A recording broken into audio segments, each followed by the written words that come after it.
2:14 p.m. Regresamos con don Antonio Álvarez de Santi.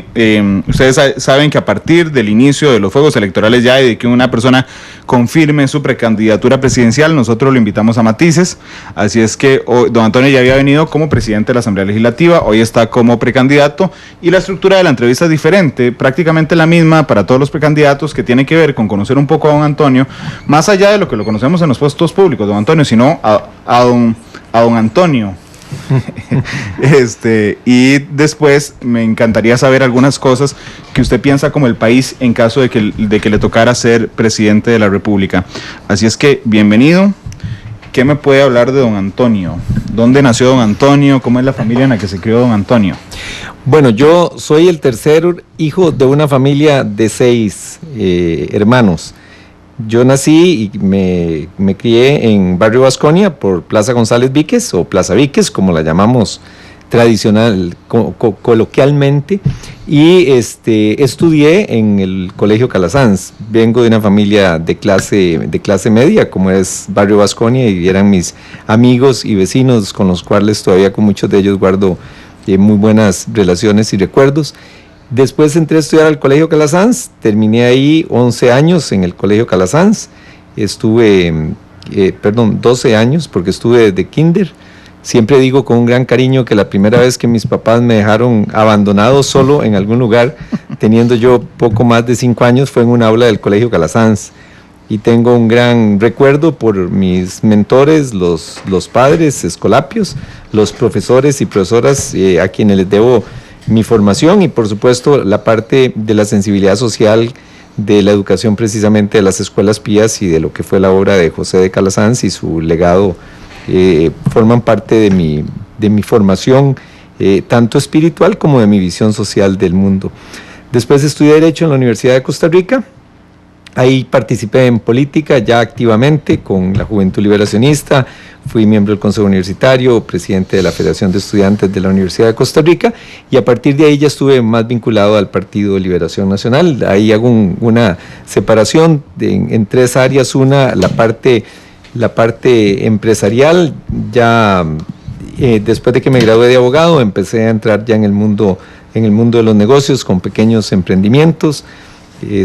Sembré, distribuí, tosté maní, tuve una fábrica de zapatos con 3 amigos contemporáneos. Después nos fuimos dividiendo los negocios y desarrollamos emprendimientos que nos sirvieron mucho para ir aprendiendo nuestra parte y experiencia empresarial, hasta que en 1983 me parece fundamos la primera empresa financiera, que es lo que hoy se conoce como Fiduciaria Brunca, ya ahí directamente con Nuria, y seguimos en el mundo empresarial hasta entrar en el año 92,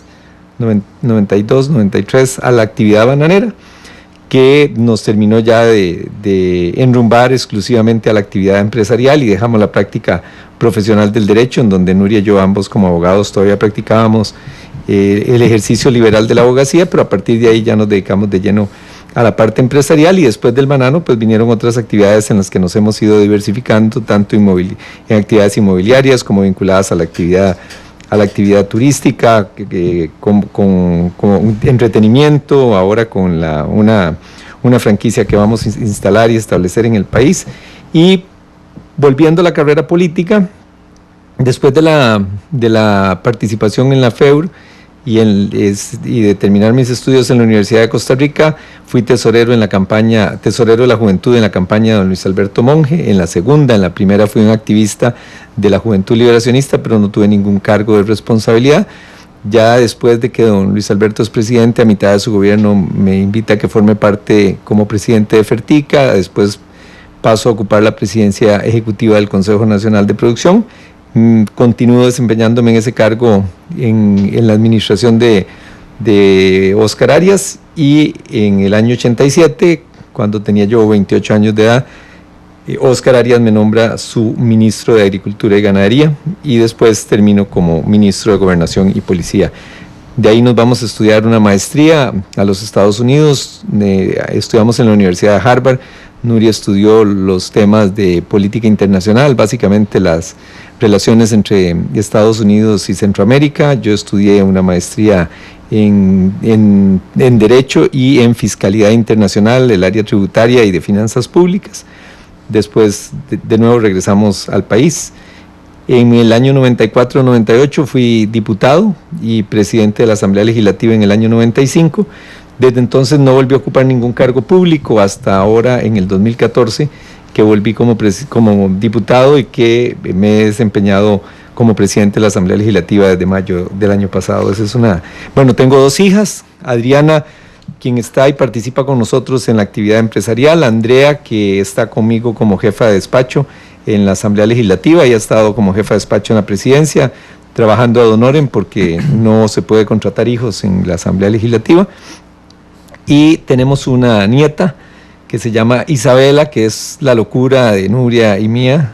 Lo supongo. Nos hemos convertido en un trío ahí muy cercano. Isabela, Nuria y yo salimos mucho, paseamos mucho, andamos mucho tiempo juntos, ahora por la política mucho menos, pero sí compartimos mucho, y ahora estamos abriéndole el campo a Victoria, que es la nueva nieta que nacerá en junio, y entonces esperamos que ese trío pase a ser un cuarteto con Nuria y las 2 nietas. Una es de Adriana y otra es de Andrea. No, las dos son de Adriana. Andrea contraerá matrimonio ahora en el mes de mayo, después de la convención, y estamos muy ilusionados con su boda, y por supuesto estamos también esperanzados en que nos haga vuelos. Ahora los muchachos son más lentos en ese tema de contraer matrimonio, de tener hijos, de lo que éramos nosotros en nuestra época, ¿verdad? Sin duda. Don Antonio, el martes, con cierta ironía, le pregunté a don Carlos Alvarado, que es precandidato del PAC, porque la última vez que estuvo aquí, recién nombrado ministro de Trabajo, me dijo que lo descartaba en lo absoluto ser precandidato presidencial. Usted, cuando estuvo aquí como presidente de la Asamblea Legislativa, me dijo: no, mi carrera política se acaba en 2018. Y a mí lo que me está preocupando es que haya contagioso algo aquí en la cabina, que a quienes yo invito, recién he estrenado un cargo, terminan siendo precandidatos presidenciales. ¿Qué le pasó? Yo lo dije desde el 2013, que yo me retiraba de la actividad política pública el 30 de abril del 2018, cuando termino mi cargo de diputado. Y la verdad, debo decirle que estaba legítimamente convencido de que iba a terminar mi participación pública en política, no el participar o estar vinculado a Liberación Nacional, pero el ir a aspirar a un cargo o desempeñarme en algún cargo público. Di muchas entrevistas en esa línea, comenté que la política ha cambiado mucho, el tema de las redes sociales se ha prestado para hacer campañas de desprestigio hacia la gente. Vea usted los memes que me sacan, las cosas que me inventan mis adversarios, ¿verdad? Y si gana, espérese la campaña. Bueno, la campaña nacional no quiero ni pensar lo que va a ser, ¿verdad? Porque todavía entre compañeros hay algún recato, pero cuando venga la externa me imagino que será muchísimo más fuerte. ¿Pero qué pasó? Bueno, sinceramente, yo le di el apoyo a Óscar Arias para que fuera candidato presidencial y se enfrentara con José María Figueres. Él al final desiste de su candidatura a mediados o la última semana de septiembre, y desde el momento mismo en que empieza a circular la versión de que él no va a participar como candidato, hay un verdadero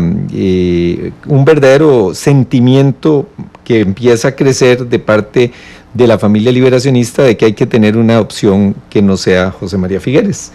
Hay un sentimiento entre los liberacionistas. Bueno, es lo mismo que dice la encuesta que se publicó el día de ayer, pues, en donde José María pierde contra cualquier candidato de los demás partidos, y Liberación solo gana la presidencia si el candidato es Antonio Álvarez de Santi. Es lo mismo que dice la encuesta que publica hoy La República en cuanto a la percepción negativa sobre José María, y el deseo liberacionista de tener un candidato que pueda ganar la presidencia genera un movimiento de gente en busca de ese candidato, y ahí es donde yo tomo la decisión de que voy a sondear el terreno, porque la gente pues me habla con insistencia, y al final, después de analizarlo y valorarlo, tomo la decisión de aspirar a la candidatura presidencial. Debo decir que a mí nunca me tuvieron que presionar para que yo quisiera ser presidente de la República. Lo he dicho, es algo que tuve en mi mente desde muy joven, me preparé para eso, lo intenté en el pasado, pero mi decisión había sido pues no seguir adelante, pero viendo ese sentimiento de entre los liberacionistas y los costarricenses, la verdad es que al final terminé cambiando de criterio y di el paso de participar en este proceso presidencial. Sí, usted dice que fue un sentimiento de la familia liberacionista. Todas las familias tienen patriarcas. ¿Quién le habló? Y voy a tirar nombres así a la libre, porque no tengo idea de quién le habló, pero se me ocurre, Francisco Antonio Pacheco. Bueno, no precisamente, porque cuando yo lanzo mi candidatura, Francisco Antonio está apoyando a Roberto Thompson, y entonces no era una persona que estuviera buscando una aspiración diferente. Pero siempre decir nombres es feo, porque puede uno omitir gente. Sí, lo que intento buscar es cuáles personas de importancia política dentro del partido se le acercaron. Bueno, compañeros diputados, por ejemplo, ¿verdad? Muy claros en el sentido de que había un espacio político que llenar, que no se quería perder las próximas elecciones, dirigentes del país de diferentes lugares que consideraban que había que buscar un liderazgo. Tuve varias conversaciones con Rodrigo Arias, en donde analizaba con él las opciones reales de una candidatura diferente a la de José María Figueres, sin que él me hubiera dado su apoyo en ese momento, pero realmente pues recabé criterios con él. Un compañero diputado se preocupó porque nos reuniéramos. Después tuve también otra conversación con Oscar Arias directamente, viendo lo que era el escenario, y repito, no es que en su momento me hubieran dado el apoyo, pero sí coincidiendo la gran mayoría de las personas, por no decir la totalidad, de que había un espacio que llenar en Liberación Nacional y que ese espacio tenía que buscarse precisamente para que el partido pudiera ganar las próximas elecciones. Ahora bien, a mí me ha llamado mucho la atención, don Antonio, cuando usted le da el apoyo a la precandidatura potencial de Oscar Arias finalmente dice que no. A mí me parecía muy lógico que entonces don Oscar le diera el apoyo a usted, como se lo dio don Rodrigo. ¿Por qué cree usted que pasó tanto tiempo, relativamente, entre el anuncio de su precandidatura y el apoyo de don Oscar? Bueno, habría que ver qué es tanto tiempo, ¿verdad? Porque la verdad porque yo anuncié mi candidatura en noviembre, a mitad de noviembre aproximadamente. Don Oscar me dio el apoyo ahora como mitad de enero, digamos que transcurrieron 2 meses, pero además en esos 2 meses está en medio de diciembre. Me parece que tal vez por las circunstancias o el momento oportuno, no creo que pueda uno encontrar ninguna razón que valga la pena mencionar porque tenga alguna característica especial. Me parece simplemente que la campaña empezó realmente a mediados de enero, cuando se dieron las inscripciones, y fue como 8 días después que me dieron su apoyo. A usted le dio el apoyo a Enrique Rojas Franco, que se había anunciado como un precandidato. Y don Roberto Thompson también. Sí, y don Roberto, lo que le iba a decir de don Enrique estuvo aquí hace, no sé, 6 meses, no como precandidato, sino como abogado de Soresco.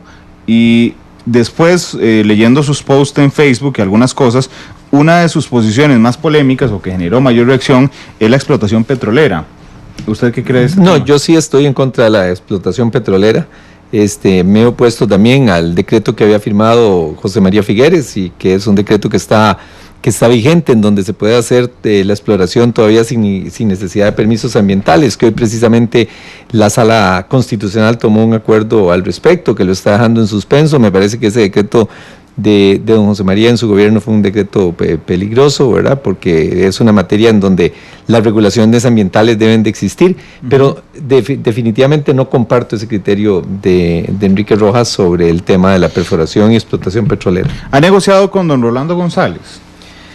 No, Rolando y yo conversamos, intenté conversar con él y todavía recientemente, antes de que presentara su nombre, de alguna manera antes de que hipotecara la casa lo quise buscar, sí, antes de que él hipotecara la casa y buscara pues la campaña presidencial, pero me parece que de alguna manera el hecho de que yo ya hubiera tenido una negociación con don Roberto Thompson dificultó el acercamiento de previo a que él lanzara su candidatura para una conversación más cercana. Y por las diferencias que hubo con la esposa de don Rolando y don Roberto.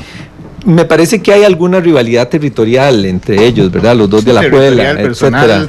Sí, política. Y el hecho de que ya yo había tenido una negociación con don Roberto, de alguna manera, pues me parece que alejó la posibilidad de un diálogo con don Rolando, y la razón por la que hablé primero con don Roberto, pues era evidente. Don Roberto tenía un respaldo que puede haber sido el triple el apoyo que tenía en su momento Rolando González, y uno en eso pues debe empezar de los grupos más grandes a tratar de conseguir el apoyo. Y creo que de alguna manera eso pues distanció a Rolando con la posibilidad de tener un acercamiento con mi persona. En la negociación con don Roberto, es cierto que se acordó que doña Shirley, que es la esposa de don Roberto, fuera el primer lugar por diputados en Alajuela. No, no es cierto. La negociación incluyó básicamente abrir espacio para los jóvenes que estaban con Roberto. Roberto había logrado levantar un grupo muy lindo de juventud, con una participación de muchachas y muchachos muy entusiastas, y la negociación básicamente fue incluir a esos grupos, tanto que mi candidato para la presidencia de la juventud, ahora para el 2 de abril, Pablo Villalobos, era un seguidor de Roberto, y es la persona que va encabezando esa papeleta, y básicamente esos fueron los espacios que abrimos, y la participación de algunas otras personas en diferentes cargos a nivel distrital, pero no llegamos a asumir ningún compromiso en esa otra línea. Tampoco descarto, ni embajada, tampoco, ni nada de eso. No, nada de eso. Tampoco descarto que él o Shirley puedan ocupar un cargo en el próximo gobierno, por supuesto. No estoy desechando absolutamente nada. Yo en esta campaña, bueno, sí, es de siempre, pero estamos hablando de esta campaña. En esta campaña no he ido adquiriendo compromisos de diputaciones ni de cargos. Esa es una política o un estilo político muy complicado que amarra mucho las manos de los candidatos, más ahora que no se sabe cómo va a encabezar cada provincia, porque debe haber paridad horizontal también. Eso quiere decir que habrán 3 diputaciones que tienen que ser encabezadas mínimo por un hombre o por una mujer, y entonces de ahí en adelante se dificulta cómo se organiza todo el mapa diputadil a partir de los géneros también. Claro, es que a don Roberto se le veían ganas de ser presidente. Y creo que las debe mantener. Él es una persona joven. Le pregunto si se dio el apoyo por puestos de la juventud que lo acompañaban, nada más. Sí, básicamente fue lo que armamos, porque son los cargos que hasta ahora estamos terminando de formalizar. Repito, Roberto primero tiene un gran futuro por delante, fue el alcalde más votado en la elección de alcaldes que se realizó, una historia en Alajuela de un resultado realmente impresionante. Además, una persona joven, una persona también llena de ideales. Creo que él tiene un futuro por delante a nivel de la política de Alajuela y a nivel de la política nacional. Ya cuando lleguemos al gobierno, pues veremos si él prefiere quedarse en Alajuela o si tendremos alguna opción para que forme parte del Poder Ejecutivo o en algún otro cargo, que tampoco lo hemos desechado, igual que Shirley, que es una mujer muy valiosa, me está ayudando muchísimo. Tiene a cargo la coordinación del día de las elecciones, y además es una persona que tiene también un futuro por delante. Es una mujer inteligente, es una mujer que, como llamamos, de muñeca fuerte, que ejerce el liderazgo y además muy trabajadora. Don Antonio, la misma consulta se la he hecho y se la haré a todos los precandidatos, entendiendo que es un ámbito privado, aun cuando ustedes sean figuras públicas, pero entendiendo también que la jurisprudencia de la Sala Constitucional le ha dicho a los funcionarios públicos que en algún momento tienen que ser más tolerantes, digamos, con su privacidad cuando intentan ocupar cargos públicos. Así es que le planteo la pregunta y usted decide, yo no le repreguntaré si decide contestármela o no, pero tiene que ver con un tema que trataré más adelante. ¿Usted me puede decir cuál es el ingreso de su familia mensual, don Antonio? Sí, está en mi salario con las empresas y con las dietas que yo estoy recibiendo. Recibo como 9 millones de colones mensuales, excluyendo lo que tiene que ver con, le digo de memoria, tal vez en números redondos 10 millones de colones mensuales. ¿Usted o su familia, digamos, contando a doña Nuria? Bueno, ese es el salario que yo recibo de las empresas, es lo que declaro a la caja. Nuria, de memoria, qué pena, ahí sí no me animaría a decirle cuánto es, porque, bueno, eso lo recibe ella, no estoy en este momento al tanto, no es ganas de negarme, pero nosotros recibimos dietas de varias empresas, debo decirlo, con una gran transparencia, así como les comenté al inicio de la entrevista que yo vengo de una familia de clase media, que crecí en Barrio Vasconia. Plaza Víquez fue pues donde yo viví mi niñez y mi adolescencia. La verdad es que también debo decir que hemos tenido mucho éxito en el mundo empresarial. Hemos tomado riesgos como empresarios, esos riesgos han valido la pena en empresas exitosas. Hoy en día pues somos un grupo grande, damos empleo a más de 1,500 personas en el país. Tenemos operación en varias provincias de Costa Rica con nuestras empresas y sí, somos exitosos desde el punto de vista empresarial, y lo que le estoy diciendo es lo que yo recibo como sueldos y dietas. Nuria debe de andar en una suma parecida, pero también puede ser que ella no esté cobrando todas las dietas que yo cobro por una decisión personal, porque como son empresas propias, pues tenemos una gran flexibilidad para poder hacerlo, pero en derecho tendría los mismos derechos que tengo yo, porque por supuesto somos socios por partes iguales. Por supuesto, y aquí recuerdo... Y además le comento, ¿sí? Esos ingresos que le estoy dando están todos en mi orden patronal de la Caja Costarricense del Seguro Social. Pago planillas por ese salario que recibo y pago impuestos de renta como corresponde también. No, y quiero recordar además que el que aspira a un puesto público es don Antonio. Sí, doña Nuria. Sí. Por eso hice una pregunta en general sobre su familia y ahí la dejo. Sí. Pero tiene que ver por esto, porque es que, don Antonio, cuando yo le pregunto a un precandidato y resulta que tiene un ingreso relativamente bajo también, la duda que surge inmediatamente es si cómo va a financiar una campaña si es carísima. Bueno, usted es un hombre acomodado, con todo el respeto, pero la campaña sigue siendo carísima. Claro, y además, como siempre lo digo, cualquier persona que quiera pues conocer nuestros ingresos es muy fácil, porque solamente pregunta en Corvana cuánto exportan las empresas de Antonio Álvarez, y es un registro público que está al alcance de todos los ciudadanos, y pueden saber cuántas cajas de banano exportamos por año, cuántas hemos exportado en 25 años. El precio del banano lo establece el gobierno, entonces no es nada difícil en poder ubicar los ingresos que tenemos, y yo en ese sentido sí soy transparente.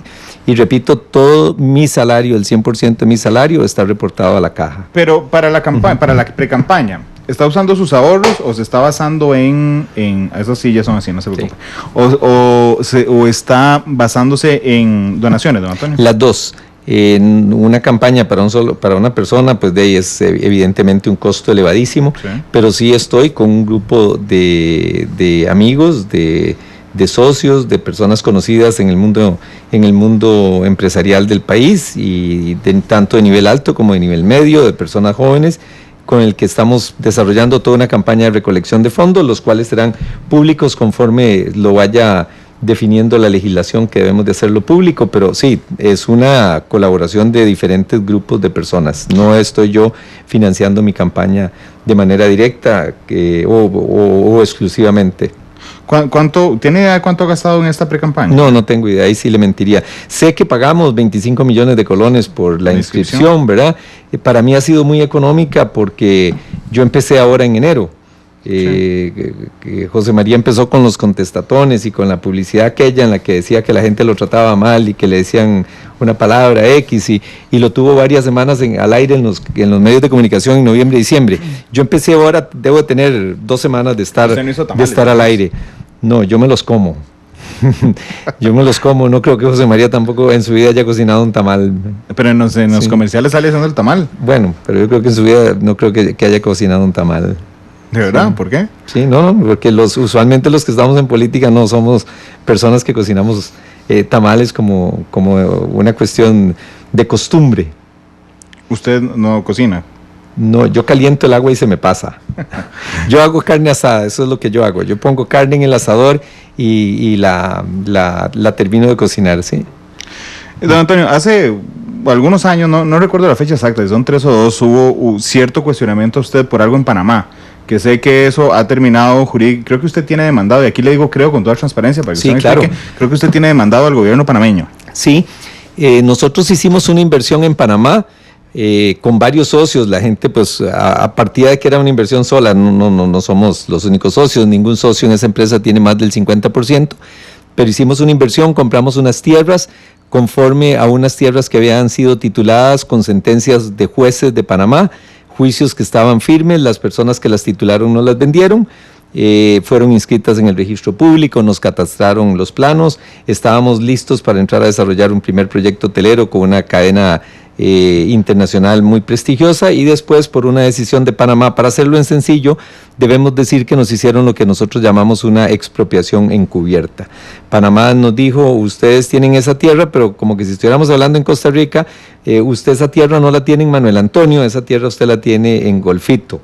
Entonces nos cambiaron la propiedad del lugar y tuvimos al final que demandar a Panamá en un arbitraje internacional ante el mismo órgano que acaba de resolver lo de RITEVE con Costa Rica, que se llama el CIADI, que es el Centro Internacional de Arbitraje y de Resolución de Disputas, y tenemos 2 años de estar en este juicio contra Panamá. Ahora Panamá se ha defendido, les hemos ganado 3 incidentes que se han discutido, pero la sentencia final del caso probablemente estará en febrero o abril del año entrante, pero estamos en un litigio entre Panamá y la empresa que nosotros representamos. Don Antonio, cuando usted renunció temporalmente a la presidencia de la Asamblea Legislativa, yo lo dije en estos micrófonos, en Matices también, dije que yo no entendía la lógica del PAC, de que había tenido un presidente de la Asamblea Legislativa que les había ayudado a impulsar toda la reforma fiscal, y de un momento, disculpe, no sé si decirle su fracción, una parte de la fracción del PAC, empieza a cuestionarlo usted durísimo, y usted dice: bueno, no, está bien, voy a renunciar temporalmente, y adivine qué pasó, se le cayó al gobierno la reforma fiscal. Bueno, yo primero quisiera resaltar algo que me parece que es muy sorprendente. El problema empezó porque yo critiqué al gobierno, y me parece que esa susceptibilidad entre diputados partidarios del gobierno que se resientan porque un candidato presidencial critique al gobierno es una susceptibilidad fuera de serie, y me parece que, se lo dije a los diputadas y diputados del PAC que me criticaron, me parece que van a pasar días muy, muy difíciles, porque cuando empiece la campaña electoral se va a criticar al gobierno, no de un precandidato, sino lo van a criticar todos los partidos que están inscritos, hasta el partido de gobierno. Bueno, el martes ya don Carlos Alvarado dijo cuál era el principal error del presidente Solís. Sí, entonces si se van a resentir porque se critique al gobierno, me parece que les esperan días muy difíciles. Y lo otro, a mí sinceramente me pareció que era un error que me criticaran, porque de alguna manera yo había sido una persona colaboradora para que las cosas se hicieran. No digo colaborador del gobierno, colaborador del país, porque las leyes que salen no son leyes del gobierno, son leyes del país. Y me parecía que era inconveniente desde la óptica mía que se quitara o se criticara al presidente de la Asamblea y prefirieran que se cambiara ese cargo. Ahora, debo decirlo, viéndolo ya ahora en retrospectiva, me parece que realmente yo no le convenía al PAC para estar en el puesto. Y le correspondía más un presidente del Movimiento Libertario. Pero es que déjeme decirle algo, recuerde que yo siempre he condicionado que avancemos en impuestos a que se den las reformas en materia de gasto y que se vieran los temas de empleo público, que respetan derechos adquiridos, que estaban excluyendo al magisterio, ahí no iban incluidos los maestros, etcétera, pero que se viera primero el proyecto de empleo público antes de los impuestos, y el gobierno renunció a empleo público y ahora quiere sacar los impuestos sin empleo público, y conmigo sí hubieran pegado con una pared, porque yo jamás hubiera dado ese paso. O sea, usted lo que entiende es que fue calculado, que ellos sabían que iban a quitar empleo público. Yo no tengo una bola de cristal para decirlo, pero viendo lo que pasó en las últimas horas, creo que si ellos iban a pretender sacar impuestos sin empleo público, yo era la persona menos indicada, porque ahí no hubiéramos avanzado. Pero además le liberan a usted el tiempo. Claro, le liberaron el tiempo. Sí, yo intenté entrevistarlo como 4 veces, y don Antonio siempre me decía: solo los viernes, porque los demás días tengo que dirigir la discusión en la Asamblea. Me alegra que usted lo diga, porque yo soy una persona que me cuesta mucho no cumplir con mis responsabilidades, y las veces que dejé la presidencia fue o por la operación y los viajes que tuvimos que hacer con Nuria por su problema dichosamente ya superado de cáncer de pecho, en donde estuve fuera 2 periodos relativamente prolongados, pero el resto del tiempo yo siempre siempre presidí la Asamblea. A mí me costaba hasta bajarme de la silla por unos minutos, y no venía aquí porque me coincidía con el inicio de la sesión. Pero bueno, es cierto, ahora que no estoy, pues me dejaron a mí la agenda la agenda libre y tengo mucho más tiempo para hacer campaña electoral. Yo además había renunciado al salario de diputado desde el 2 de enero para que si seguía de presidente por estar mezclando las dos actividades no devengar salario en la Asamblea Legislativa.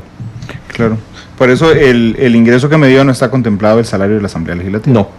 No, yo le di mi salario de las empresas privadas. De que son empresas mías, y quiero hacer esta aclaración, se lo digo porque uno puede recibir salario de empresas, pero no necesariamente son empresas propias, y entonces estaría yo recibiendo salario de terceros a los cuales no les estoy trabajando. Aquí obviamente me están subsidiando mis empresas, que solamente tienen 2 dueños, Nuria, mi esposa, y el otro dueño soy yo. Ok, vámonos adelante en el tiempo. Digamos que usted gana la convención y gana las elecciones nacionales y se convierte en el próximo presidente de la República. Y le voy a contar, aunque a veces me vacilen, particularmente en Pelando el Ojo, de que yo siempre preparo el escenario antes de preguntar, no importa. La primera entrevista que le hice yo al presidente Solís como presidente, llevaba una lista de temas enormes. Y le decía, presidente, ¿usted le parece que tiene que haber una reforma constitucional sobre esto? Sí. ¿Sobre la deuda política? Sí. ¿Sobre la consulta legislativa? Sí. Y al final le dije, ¿cuál va a impulsar usted? Ninguna, no me voy a comer ese costo político, me parece que todas hay que hacerlas. Bueno, entonces, aquí le voy a pedir la división entre que sí le parece y qué impulsaría usted. Usted está ahí en la Asamblea Legislativa, reformas al reglamento legislativo. No me metería a buscar las reformas al reglamento legislativo, buscaría la negociación política. Este año mío en la Asamblea Legislativa ha demostrado que se puede trabajar, se puede avanzar. Hemos sacado una cantidad importantísima de leyes. Creo que casi todos los proyectos han sido votados por más de 40 votos, con más de 40 personas a favor, y en algunos casos unanimidad, o salvo el voto de doña Ligia, que usualmente ya es disidente, y en ese sentido buscaría la negociación política más que la reforma al reglamento. La consulta legislativa a la Sala Constitucional. No me metería en ese tema, lo dejaría ahí. Creo que la consulta es útil. Ahí cuando uno siente que se atrasan los proyectos, pero creo que es mejor terminar de depurarlos antes de que sean leyes y no después de que se conviertan en ley y terminen siendo declarados inconstitucionales. ¿La reelección presidencial continua? No me metería en ese tema. Yo creo que como está hoy en día, de que el presidente se vaya y pueda regresar 8 años después, me parece que es una buena forma. Creo que un presidente metido en campaña presidencial es complicado. Si es difícil gobernar y gobernar pensando en que uno está en elección y que tiene que reelegirse. Imagínese que yo tenía dificultades para ser presidente de la Asamblea y precandidato. Imagínese presidente de Costa Rica y precandidato dentro del mismo partido. A futuro. No digo Antonio Álvarez, digo cualquiera que vaya a ser reelegido sucesivamente. No es para mí, no estaría de acuerdo. ¿El periodo presidencial qué le parece? ¿De 4 años? Yo sí creo que debería ser de 5 años. Me parece que eso es conveniente. Además de que es conveniente para el país ahorrarse una elección cada 4 años, me parece que sería una economía muy grande lo que cuesta la política, pero podemos reducir el que estemos tanto tiempo en política. No obstante, si quisiera que le dé mi opinión de la meta que yo tendría, si todo fuera posible, preferiría ir al sistema parlamentario. Ahí un buen presidente puede durar, un buen primer ministro puede quedarse no 5 años, sino 10 o 15 o casi 20, como Helmut Kohl, Margaret Thatcher, no llegó ya Margaret a 20, pero Felipe González, le hablo de personas que anduvieron en los 15 años o alrededor de los 15 años, y si es malo, pues no va a durar un año. Italia tuvo una cantidad importante de gobiernos en donde en 6 meses las personas fueron removidas. Entonces yo iría al sistema parlamentario, pero esa es una reforma mucho más complicada. Pero a la pregunta pura y simple, preferiría un periodo de 5 años. ¿Pero no lo impulsaría? No, jamás. No me igual no le tocaría a usted, pero no lo impulsaría. Si me meto a impulsar una reforma, sería la del sistema parlamentario, no la de aumentarle un año. ¿Y si piensa meterse de lleno en esto, o en el tema de una reforma para pasar al sistema parlamentario, o simplemente es una idea ahí que está pendiente? Esta vez yo intenté desde la Comisión de Reformas del Estado, pero encontré una resistencia importante. No de todos, pero sí de algunos diputados. El problema cuando usted quiere reformar el sistema político, y a las amigas y amigos que hoy nos están escuchando, el problema que tenemos en la Asamblea Legislativa es que decimos, ok, elijamos los diputados de este mecanismo, cambiemos la fórmula por esta otra, y todos sacan la calculadora, ya no se la va a cobrar, ahora es la calculadora, y hacen números, y si con ese sistema tendrían más diputados de los que tienen ahora, les gusta, pero si tendrían menos, ya se oponen. Entonces es una reforma muy complicada y muy difícil. Yo no me desgastaría en hacerla. Si hubiera ambiente, yo por supuesto la promovería, pero no tomaría la iniciativa de entrar en esa reforma. Don Antonio, ¿y un sistema semiparlamentario que permita la revocatoria de mandato? No necesariamente pasar el sistema entero, sino hacerle algunos matices, valga el nombre del programa, para permitir la revocatoria del presidente. A mí me parece que la revocatoria del mandato debe de existir, porque si una persona entra en actos de corrupción, por ejemplo, estando en la presidencia, o como jefe de gobierno, o como diputado, debe de revocarse su cargo. Pero hay que tener un cuidado en cuanto a que tengamos muy claramente establecido lo que es las razones de la revocatoria del mandato, porque también esto se puede prestar para que se califiquen como faltas graves, cosas que no son graves, y entonces por mayoría se pueda destituir diputados que sean incómodos. Sí, entiendo. ¿Verdad? Pero obviamente, si hay actos de corrupción, no debería una persona seguir en el cargo de presidente de la República. O sea, que taxativamente señale cuáles son las faltas de la revocatoria. Y no diga se revocará solo por falta grave, ¿verdad? Porque eso es demasiado subjetivo y permite... Nos pasa lo de Brasil. Exactamente. La carrera parlamentaria... Sí, me parece que es importante porque se va tomando más experiencia, la gente puede reelegir a los que han sido buenos, no reelegir a los que no han sido buenos. Me parece que ese es un buen principio, y además porque hay que ir desarrollando una capacidad de adquirir conocimiento, veteranía, experiencia, y hay gente que le apoyaría mucho al país y hubiera estado ahí más años. Uh-huh. Bueno, ¿le parece bien, pero le impulsaría o no? No, yo no me metería en las reformas constitucionales, sinceramente. En este momento, a hoy, por supuesto, no hemos venido a la campaña nacional, donde saldrán muchos otros temas, pero hoy yo no me metería como presidente de la República a desgastarme en una reforma constitucional. Yo me voy a meter a desentrabar el país en lo que es lograr que se haga la obra pública, quitar requisitos para que las empresas puedan trabajar, pero voy a basarme más bien en una propuesta en lo que se puede hacer vía decreto, ni siquiera en reformas legales, porque si nos vamos a esto, termina el gobierno y no se ha hecho la reforma. Pero es interesante, porque cuando usted dice, pensaré en cómo hacerlo vía decreto y no en reformas legales, ¿verdad? Ahí no necesitaría usted, siendo presidente de la República, una mayoría legislativa. No la necesito, y por eso es que la propuesta presidencial que vamos a estar desarrollando está basada en cómo gobernar, aprovechando la instancia de los decretos, y que lo mínimo sea la reforma legislativa, porque la reforma legislativa va a ser complicada y no sabemos si la próxima asamblea va a estar todavía más fragmentada. Entonces, si vamos a quedar a expensas de la Asamblea, va a ser mucho más difícil. Y si hablamos de reforma constitucional, que requiere 38 votos y 2 legislaturas, todavía más complicado. Bueno, por decreto sería... Yo vengo con una mentalidad muy práctica y muy concreta para sacar las cosas que tenemos que sacar en el menor tiempo posible. Discúlpeme la comparación, pero es el ejemplo más cercano que tenemos en este momento con las distancias personales, pero es más o menos lo que hace Trump en Estados Unidos, todo es por decreto ejecutivo. Bueno, yo no quisiera los contenidos. Yo no quisiera que me compare con Trump. Pues por eso le pedí disculpas al inicio. Completamente diferentes, empezando por el tema del respeto a las mujeres, verán. Con una mentalidad como la de Trump, jamás hubiera podido tener el enorme placer que me ha representado por más de 34 años de estar casado con una mujer como Nuria. Jamás hubiera Nuria tolerado. Mis hijas hace años me habrían echado de la casa, sí, ¿verdad? No tengo la menor duda. Pero bueno, es un presidente que ha aprovechado la primera semana para emitir todos los decretos. Digamos que desde esa óptica, tal vez lo que sí podría decirles es que sí tendríamos una mentalidad muy práctica. Por eso, probablemente por la experiencia como empresarios, de que los empresarios estamos acostumbrados a tomar decisiones.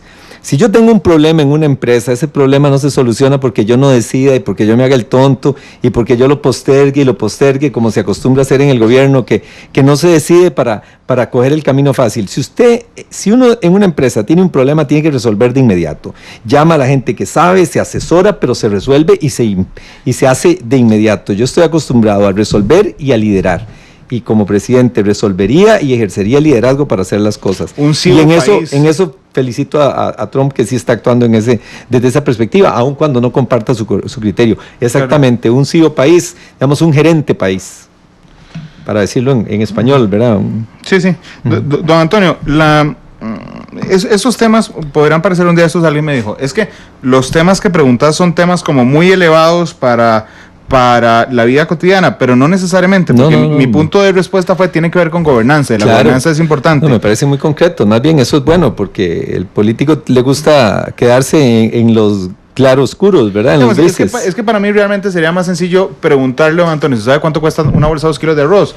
Pero es que eso no permite la gobernanza. Y déjeme decirle, probablemente algunos de esos no los conozco, los candidatos se los aprenden de memoria cuando vienen a las entrevistas porque nunca van a comprar arroz. Yo prefiero decirle la verdad, yo no soy el que compra el arroz. Bueno, ni yo tampoco, no soy candidato presidencial. Entonces, no voy a inventarle que cuánto cuesta un bus si yo no viajo en bus. Viajo en bus cuando vamos a los paseos en bicicleta, que nos venimos en buses que hemos alquilado después de que llegamos a Quepos o que llegamos a algún otro lugar, pero yo no viajo en bus, yo viajo en carro y no le voy a mentir al país sobre una realidad que es en la que yo vivo. El nombramiento perpetuo de magistrados, como sigue la Corte Suprema de los Estados Unidos, que de alguna forma podría librarlos de las presiones políticas a las que se ven expuestas cada 8 años en la reelección. ¿Pensaría una reforma de este tipo? A mí me parece que el tema de la reelección como está es conveniente. Si el magistrado no ha desempeñado bien su cargo, si tiene existe cualquier aspecto de su vida que sea cuestionable después de que fue nombrado, me parece que la Asamblea puede no renovarle su nombramiento, que no sea automático, pero que él pueda ser reelecto indefinidamente si se ha desempeñado bien en su campo. Por supuesto, jamás podría sopesar la reelección de un magistrado o de un juez en función de su pensamiento, porque aquí lo que se trata es de probidad, no de que renovemos a los que piensen como pienso yo, porque además no creo que haya un juez con el que uno esté 100% de acuerdo en todas sus sentencias. Yo aplaudo muchas sentencias de la sala, hay sentencias que han transformado el país, hay otras que no me han gustado, entonces uno no podría basarse por el criterio que se exponga en cada caso, y esa precisamente es la independencia del juez, la riqueza del derecho y la división de poderes. No que sea electo de por vida, pero que pueda ser reelegido indefinidamente. Igual con excepción de Fernando Cruz, no recuerdo yo, por lo menos en la historia reciente política, que no se haya aprobado la reelección de un magistrado. No, es decir, ¿todos les parecen? No, pero recuerde que yo tuve que presidir una comisión que recomendó la destitución de un magistrado por temas de acoso sexual. Pero ya no estaba. Yo presidí esa comisión y me tocó tomar la batuta y ser prácticamente el acusador y pedir la destitución, y lo obtuve, creo que fue por votación unánime. Pero si este ex magistrado hubiera estado cerca de su reelección, no se le hubiera reelecto. Como estaba lejos, entonces se destituyó, pero si hubiera estado cerca de reelegirse, no se reelige. Estamos hablando de don Óscar González. Exactamente, sí. ¿Aborto? En contra. Yo sí soy pro vida, creo que si la persona no quiere tener el hijo, que lo deje que nazca y lo dé en adopción. Me voy a ir a un extremo completamente. ¿Aborto en violación? Bueno, me parece que ya el resto de los casos en donde la legislación lo permite están más que claros. Bueno, en el terapéutico no lo va a preguntar, sí, pero en el de violación, que es el extremo tal vez. Yo ahí respeto el principio de que la persona lo dé en adopción. ¿La legalización de la marihuana? En contra. Sé que aquí tengo una discrepancia con José María, que ha estado predicando que se legalice la marihuana para consumo recreativo. Yo estoy en contra. No creo que eso vaya a traer un beneficio a la sociedad costarricense. Me parece que esa es la puerta para entrar a otras drogas. No soy de una mentalidad conservadora, nunca lo he sido, pero me parece que en el campo de la droga nosotros debemos de apostar en la duda, abstenernos, y no creo que vaya a generar ningún beneficio que establezcamos el consumo recreativo de marihuana. ¿Matrimonio igualitario? Yo estoy apoyando la unión de hecho. Creo que es una barbaridad que este país no esté reconociendo derechos a las parejas del mismo sexo. Creo que ahí hay una violación a los derechos humanos, y yo estoy abogando por la unión de hecho y reconocer los derechos de la unión de hecho. Creo que aquí a nivel legislativo no se va a tomar una definición. Tenemos el proyecto de ley en este momento que no camina y está ahí pegado. Me parece que aquí va a pasar lo mismo que fertilización in vitro. Yo fui uno de los más vehementes defensores del tema de la fertilización in vitro como un derecho de la mujer a ser madre con la ayuda de la tecnología, que ya hoy lo permite. Y la decisión vino de una Corte de Justicia Internacional. Creo que en los temas de los derechos de las parejas del mismo sexo, finalmente los derechos van a tener que venir o por la Corte Constitucional o por la Sala Constitucional o por las Cortes Internacionales. Bueno, no igual, veo la opción legislativa viable. Igual Costa Rica hizo una consulta como Estado, que no es vinculante, pero nos adelanta de una vez el criterio de la Corte. Don Antonio, ¿eutanasia? No estoy de acuerdo con la eutanasia, porque creo que al final quien decide si la vida continúa o no es la persona, esto debe ser, es una decisión que está reservada para Dios, para quienes creemos en su existencia. Pero sí estoy de acuerdo con el proyecto de muerte digna que yo presenté. Si yo estoy en una enfermedad terminal que es degenerativa, yo debo de tener el derecho de pedirle a los médicos que no me apliquen más tratamientos y que me dejen descansar de manera natural y tranquila, y que no tengo por qué someterme a tratamientos que solo me van a prolongar la vida por unos pocos meses y que a la vez me va a significar una pérdida en mi calidad de vida. Yo creo en los cuidados paliativos, creo en que no debe de haber un ensañamiento terapéutico, de que el médico se empeñe por todas las vías de tratar de mantenerme vivo, y creo que en esas enfermedades terminales degenerativas debemos de permitir que el paciente escoja cuando su tratamiento termine. Déjeme ponerlo en términos muy prácticos, no que lo maten, sino que lo dejen morir. Así es. Yo no quisiera, y toco madera, pero no quisiera estar entubado y ser sometido respiratoriamente a una máquina que no me va a dejar moverme y que estaré pegado a ella todo el tiempo. Por supuesto, no le hablo el caso de un accidente, es una cosa temporal. Si fuera ahora, pues desearía que me ayuden en mi condición para recuperarme si tengo un accidente de cualquier naturaleza, pero me refiero ya a una persona, exactamente, y ahí preferiría que no se me someta, por ejemplo, al entubamiento, preferiría que me dejen descansar sin dolor. ¿Qué haría con la DIS? Yo soy un defensor de la existencia de la DIS. Yo fui ministro de Gobernación, conozco las ventajas que tenemos de mantener inteligencia, y además somos un país sin ejército. Un país sin ejército por lo menos tiene que mantener la información. A mí me parece que la DIS es un órgano del Estado que cumple una función importante: recabar información, conocer lo que está sucediendo, las amenazas que tenemos como país, etcétera. Ingreso más ahora con temas de terrorismo, en donde la DIS debe de existir como tal. No veo a la DIS para que se ponga a intervenir los teléfonos de los políticos y de los precandidatos para ver qué es lo que decimos unos a otros, y ahí por supuesto que lo sancionaría y tomaría medidas para castigos penales por violación a la privacidad, pero sí soy un defensor de la existencia de la DIS. Déjeme volver un momento a las uniones civiles entre personas del mismo sexo. ¿Permitiría la adopción? La adopción no es una decisión que venga de la pareja, es una decisión que viene de la condición del niño y la condición de los adoptantes. Entonces, en ese sentido, lo dejo en manos de los psicólogos, de los expertos, en donde son ellos los que deben de decir quién debe o no adoptar, sea que se trate de personas solas, de personas que vivan en pareja, de personas que estén casadas, como lo estamos Nuria y yo, o simplemente de personas que vivan en unión libre. Yo creo que ese es un tema técnico, pensando en el beneficio del menor. ¿Quién es la persona que lo debe de adoptar? No pondría ninguna limitación al respecto. Le pregunta en Twitter Leo Brenes que qué opina de la concesión de APM Terminals, que el sector bananero estuvo en contra.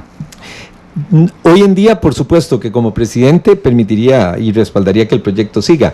Los bananeros nos opusimos básicamente porque el proyecto, desde nuestra óptica, tenía algunas áreas en las que reclamábamos algunas mejoras.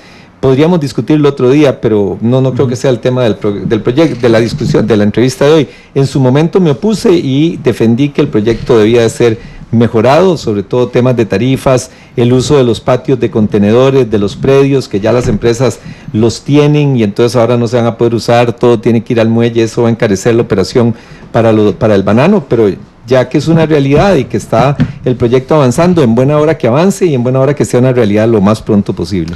Ayer que sale la encuesta de Sid Gallup para repetir el Central de Radios y la República, surgen datos interesantes. Uno de esos es que la corrupción dejó de ser, digamos, una de las primeras preocupaciones de los costarricenses, pero sube la inseguridad nuevamente. ¿Cómo lo enfrentaría siendo presidente? La inseguridad hay que verla desde muchas ópticas. La respuesta le empezaría dando desde la parte preventiva y pensando en el largo plazo, educación.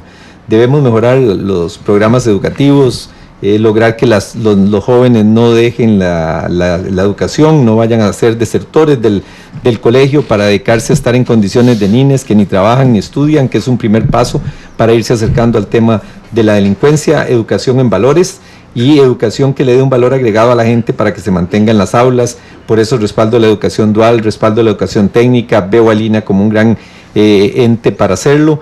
Creo que hay que luchar contra la desigualdad. Mentiras que porque una persona es pobre tenga y vea los lujos se debe convertir o se va a convertir en un delincuente. Pero la inequidad, una sociedad tan dividida, una sociedad donde hay una desigualdad tan grande, es una vía para que viene a establecer una tentación para caer en eso. Entonces creo que debe de haber también inversión en los programas sociales, tener áreas recreativas en los barrios, sobre todo en los barrios pobres, utilizar el deporte para lograr sacar adelante a muchos muchachos.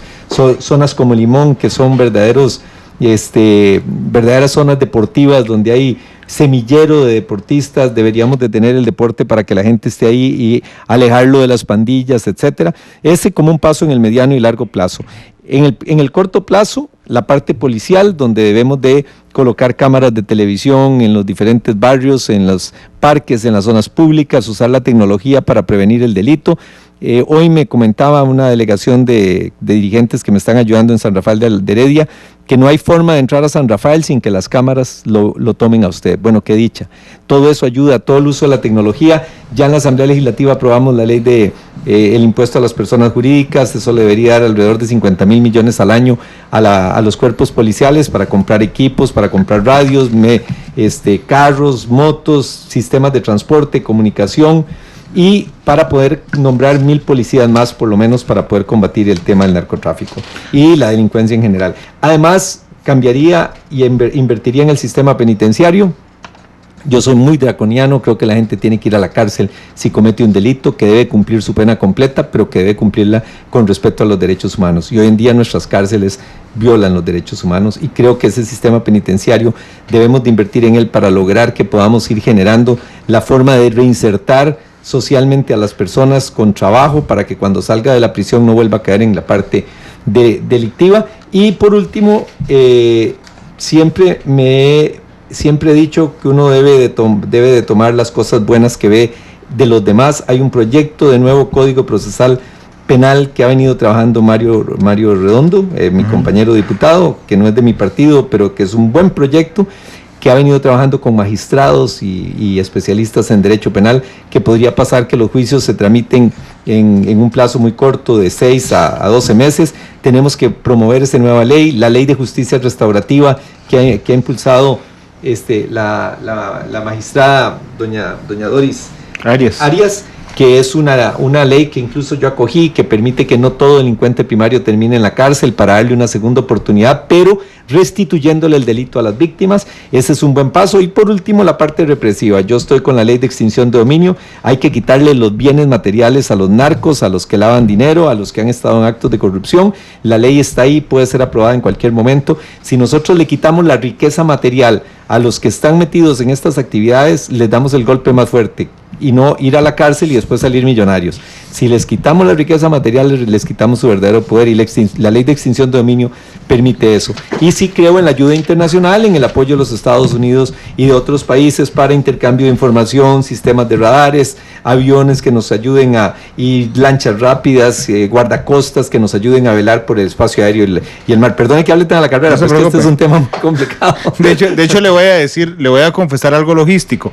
Hoy tenemos una sección patrocinada a partir de las 3:10, por lo que yo debía haber cortado la entrevista a las 3:05, pero nuestros amigos de la sección patrocinada no han llegado, así que yo seguiré aprovechando la entrevista. Si usted lo tiene bien, don Antonio, de aquí a que nos dé tiempo.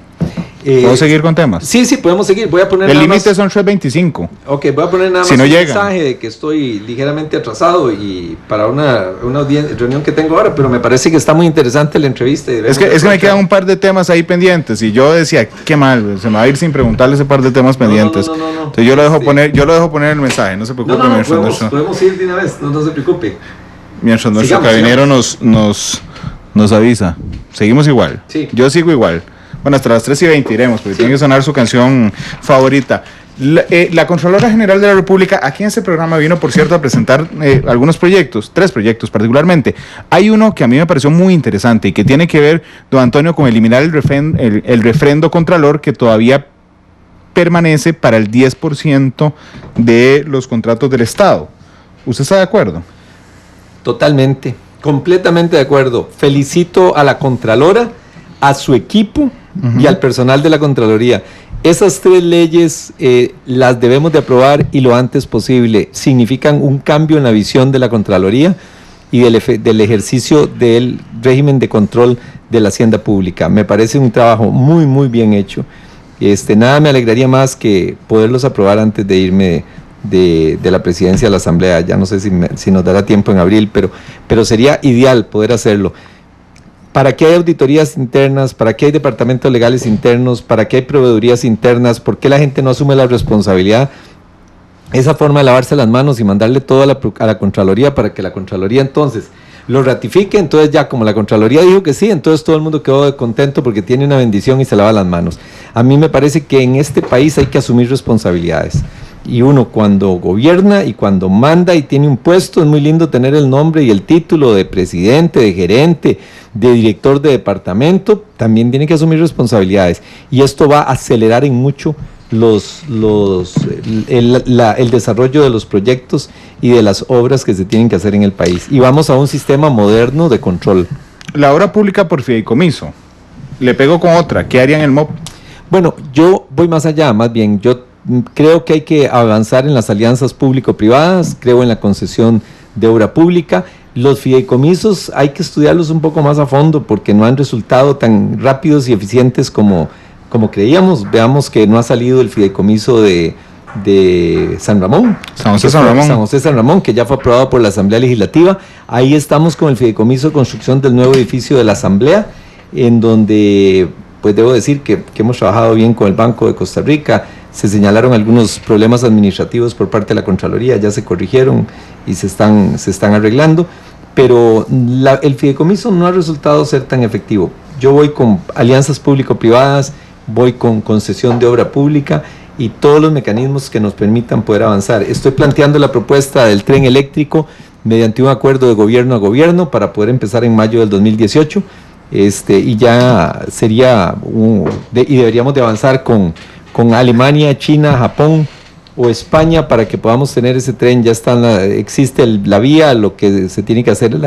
es la construcción y me parece que no deberíamos de atrasarlo, y la vía de ir de gobierno a gobierno, en ese caso específicamente el tren eléctrico, sería fundamental. Yo no tengo prejuicios ideológicos de que creo que tiene que ser por el Estado y solo el Estado el que lo debe de hacer. Por eso me duele que este gobierno no haya firmado la ampliación de la Ruta 27, que está en concesión de obra pública y podríamos estar ya construyendo para que esa ruta tenga el doble de la capacidad que tiene actualmente.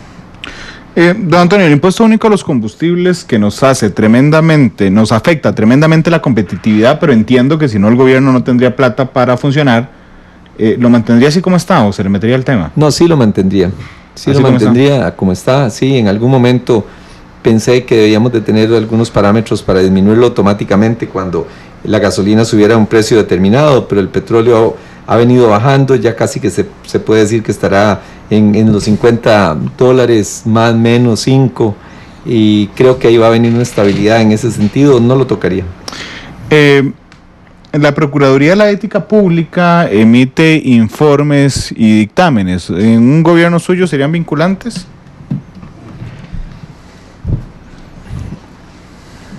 Bueno, quisiera darle un poco más de estudio a las últimas resoluciones que se han dado en ese campo, porque en algunos casos oigo los reclamos de que no hay un verdadero derecho a la defensa, y sinceramente yo sí soy un garante del derecho a la defensa. Creo que hay que fortalecer a la Defensoría, a la Procuraduría de la Ética. Creo en la Procuraduría de la Ética. La pregunta es si el dictamen debe ser vinculante o no. Antes de asumir un compromiso en ese sentido, yo preferiría revisar los procedimientos a los que están siendo sometidas las personas. Y le digo esto porque viendo algunos casos que han llegado a la Asamblea Legislativa, el reclamo de las personas acusadas es que no han tenido oportunidad de establecer un verdadero proceso de defensa. Aquí no estoy criticando a los procuradores, a la gente en lo personal, sino al sistema claro, y a cómo está estructurado el mecanismo. Que por ejemplo no tienen apelación. Todos, por ejemplo, ¿verdad? Que quede todo en automático. No me comprometería en este momento a decir que le daría carácter vinculante a todas las resoluciones de la Defensoría, de la Procuraduría de la Ética, pero sin duda la fortalecería y la respaldaría para que sea una institución que exista y tenga todos sus criterios de funcionamiento y para que sirva como una instancia para llevar a casos de violaciones éticas a que sean juzgados por un tercero. Pero es políticamente muy atractivo decir, claro, serán vinculantes. Claro, pero yo no le voy a mentir porque usted sabe que en esto tiene que haber consistencia y después estoy en el gobierno y hay un caso en donde no coincido y estoy yo con la grabación que usted tiene aquí, me va a llamar y me va a decir frente a todos los costarricenses y ¿qué pasó, don Antonio? Usted dijo aquel 26 de enero que eso era vinculante y ahora ya, ¿por qué cambió de opinión? Prefiero estudiar el tema con un poquito más de detenimiento. Pero repito, creo en la Procuraduría de la Ética. Lo que voy a estudiar es si sus fallos deberían de ser vinculantes, sobre todo si efectivamente son a conciencia y no tienen apelación. ¿Recope? ¿Le haría algún cambio? Yo no tendría problema en que fuéramos abriendo los monopolios en materia de combustibles. Ningún problema. ¿Poniéndole competencia al Recope o privatizando el Recope? No privatizando el Recope, sino permitiendo operadores privados. Y sinceramente la experiencia que tenemos en banca, la experiencia que tenemos en telecomunicaciones demuestra que la existencia de la competencia viene a ayudar a todos. Lo que sí no haría yo es entrar en una refinería y el desarrollo de una refinería para construir y modernizar la que tiene actualmente Recope. Yo me he opuesto a Soresco. Don Antonio, cuando usted ve en retrospectiva su vida pública, política, su vida política, y todos cometemos errores, nadie es perfecto, ¿cuál es su mayor error en su vida política? Es una buena pregunta. Yo le diría que hace 21 años, cuando fui diputado, presidente de la Asamblea Legislativa, llegué a ese cargo con la idea de redactar un nuevo reglamento y trabajé con una propuesta de reglamento de la Asamblea total, del artículo 1 al último.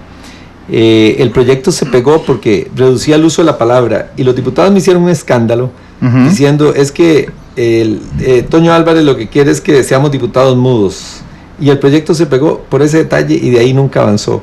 Era un buen trabajo que había empezado Danilo Chaverri, había participado Roberto Tovar, habíamos invitado a Miguel Ángel Rodríguez, también había participado Oscar Soleil, había sido otro de los que había opinado sobre el tema, que se había venido preparando con mucha seriedad y se quedó pegado por eso. Si yo volviera y hubiera vuelto hace 20 años, buscaría cambiar 2 artículos: el que modifica el conocimiento de las mociones de reiteración, para que las mociones de reiteración tengan que votarse en 5 días y evitaríamos lo que vivimos ahora en diciembre, trabajar todos los días, horas de horas, para conocer 200 y pico reiteraciones del movimiento libertario, y le pondría un plazo al trámite en comisión. Solo hubiera modificado 2 artículos y no un proyecto perfecto. En este país lo perfecto es enemigo de lo bueno, pero en Costa Rica, cuando usted es ambicioso en la reforma, obtiene resultados muy pobres.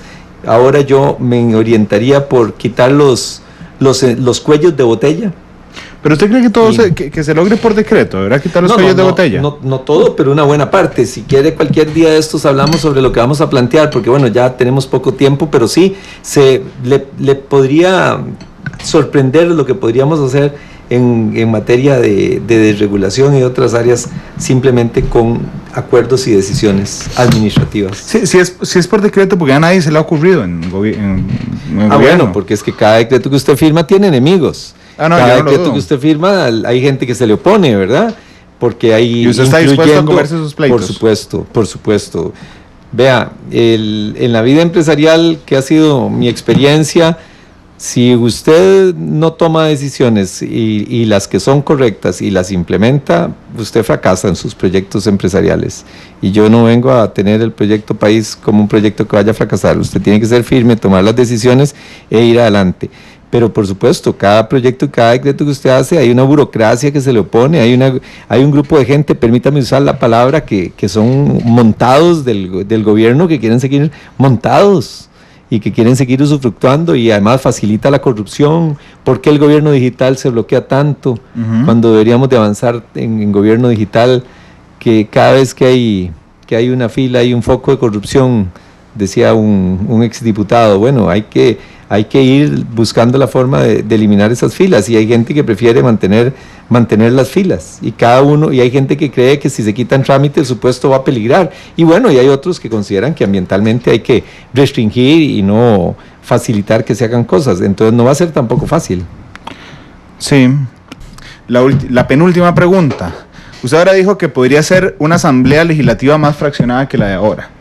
Está planteando gobernar al país en muchas partes por decreto, pero necesariamente deberá necesitar la asamblea legislativa. Claro. ¿Cómo va a ser para lograr una mayoría que permita la gobernabilidad del Ejecutivo? Bueno, primero, lo que el costarricense ha visto, que es mi trabajo en este año, buscar acuerdos políticos y lograr sacarlos, y la verdad es que debemos de reconocer que hemos trabajado muy bien este año que he estado yo en la presidencia, con la colaboración de 56 compañeros y compañeras, y creo que estamos en condición de poder buscar los acuerdos políticos, y vamos a tener que ir a un gobierno de unidad nacional, de negociación, de diálogo, etcétera, porque sí es importante que nosotros tengamos eso como una instancia en el país. ¿Pero se le va a enojar si todo lo hace por decreto antes? ¿O intenta hacerlo por decreto? Bueno, no necesariamente, porque siempre habrán temas legislativos, ¿verdad? Y el presupuesto de la República tendrá que ir a la Asamblea, etcétera. No es que vamos a renunciar a que hayan leyes. Lo que estoy impulsando es que las cosas de urgencia que tenemos que sacar lo antes posible para que no se nos vayan los 4 años en planes es... Decreto. Hay que sacarlo por decreto, sí. Don Antonio, una de las preguntas más... Esta pregunta solo se la puedo hacer a usted y nada más a usted. ¿Cómo se llaman sus seguidores? ¿Toñistas, alvaristas o desantistas? De todas las formas. Ahí sacamos el video el otro día porque la gente se define como toñistas y desantistas, básicamente, ¿verdad? Alvaristas no. Alvaristas no tanto, toñistas y desantistas. Aunque a veces le digan Álvaro a usted. Sí, alvaristas no. Más que todo son desantistas y toñistas. Don Antonio, gracias por venir. No, muchísimas gracias, más bien por la invitación, una entrevista muy dinámica. Gracias, lo invito de una vez. La otra semana les pasamos la fecha en particular, pero la última semana de marzo será el debate de Monumental para las elecciones para la Convención Interna de Liberación Nacional. No sé qué día es, no sé a qué hora va a ser, pero todavía ya le confirmo que voy a estar aquí presente, por supuesto. Gracias, don Antonio. Cuénteme con cuál canción nos vamos a ir. Bueno, yo le decía a usted que Nuria y yo que hemos vivido enamorados siempre teniendo Abracadabra a la par, ¿verdad? Pero en los últimos años nos damos más bromas con Jessie Joy con Chocolate. Oye bastante Radio Disney, don Antonio y doña Nuria, pero no importa, es una preciosa canción de Jessie Joy, sí. La que canta es Joy, sí. Y tiene una voz preciosa. Sí, además.